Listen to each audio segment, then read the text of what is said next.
जादुई किताब हिस्सा दुवम कलम का राज। हमजा अब वापस अपनी दुनिया में था, लेकिन इसके हाथ में वो जादुई कलम था जिससे लिखी गई हर चीज़ सच हो जाती थी। पहले पहल हमजा ने छोटी छोटी चीज़ें लिखी। आज बारिश हो जाए, किताब खुद खुल जाए, मेरी बहन खुश हो जाए। सब कुछ वैसा ही होता जैसे वो लिखता, मगर वो जल्द समझ गया कि यह कलम बहुत ताकतवर है और उसे एहतियात से इस्तेमाल करना चाहिए।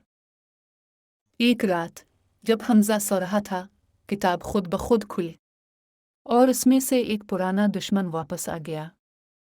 सायारा। ये वो शैतानी जादूगर था जिसे ज़ारुक ने बरसों पहले इस किताब में कैद किया था। सायारा ने कहकहा लगाया, हमजा, अब यह कलम मेरे हाथ आएगा और मैं दुनिया को अंधेरे में बदल दूंगा।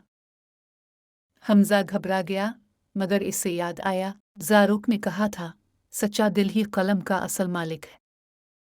हमजा ने हिम्मत की। वो किताब को दोबारा खोलकर सायारा के बारे में लिखने लगा। सायारा की ताकत सच्चाई और हमदर्दी के सामने मांद पड़ जाती है। कलम से रोशनी निकली और सायारा पीछे हटने लगा। हमजा ने जल्दी से लिखा। सायारा एक बार फिर जादुई किताब में कैद हो गया। किताब बंद हो गई और कलम की रोशनाई खत्म हो गई। ज़ारुक की आवाज़ गूंजी, कलम अब सो चुका है, लेकिन तुमने सीख लिया कि ताकत का सही इस्तेमाल ही असल जादू है। सबक।